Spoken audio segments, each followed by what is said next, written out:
Hi everyone, and welcome to my Victoria real estate vlog. I'm Danielle Moreau with the Moreau real estate team, and today I'm going to be talking about conditions or subject tos. So if you aren't familiar with what conditions are, they are essentially the due diligence that both a buyer and their realtor will do in order to feel comfortable and confident moving forward on a particular property. So how the process works is a buyer will go shopping for a property. If they find one that they like and wish to move forward on, they'll write an offer, they'll come to an agreement with the seller in terms of price, dates, conditions, etc. And then at that point, once it's accepted, the buyer will work through their conditions or subject tos. So there are about 5 or 6 standard conditions that we always include in an offer on a property. The first being buyer financing. So this is probably the most important condition that you're going to work through, and we always tell our buyers, please go and get pre-approved before you start shopping for a home. It's extremely disappointing when a buyer goes shopping before they get pre-approved and then try and move forward on a property and then essentially get turned down by their lender because it's not within the affordability. So number one, please get pre-approved before you go shopping.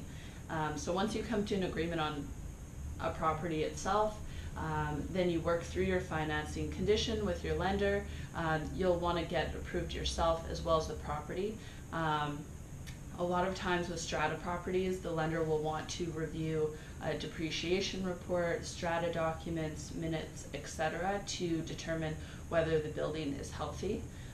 So that's your first condition, is buyer financing. Second condition that we always recommend as well is having a property inspection done.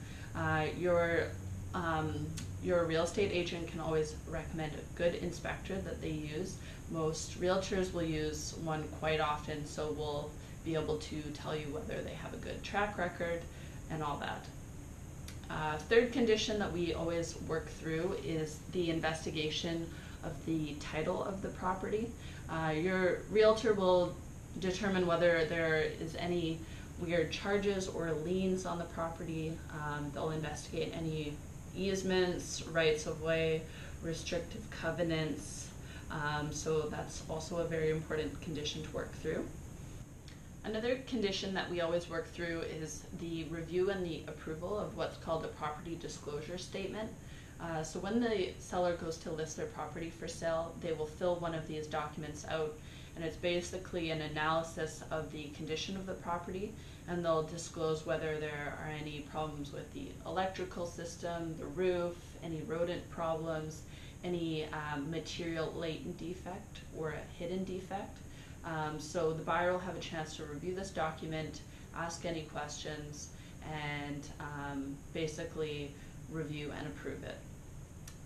Another very important condition that we work through specifically for a strata property is the review and approval of all the strata documents. So the listing agent will provide us, the buyer agent, with a number of documents for the strata, including any bylaws, financials, minutes, a depreciation report, engineering report, etc. It's up to us to review all those documents with our buyers, determine whether or not it's a healthy building and the right fit for them, and essentially remove that condition. So those are the main conditions we always include in an offer. In a crazy market like this, we still always suggest not going unconditional and writing in all these subject tos. Some of these subjects you can get done ahead of time if you are competing with other buyers, but at the end of the day, it's just very risky to write unconditional. So if you have any questions about any of the information I just talked about, feel free to send me an email. It's Danielle@movetovictoria.com. Thanks.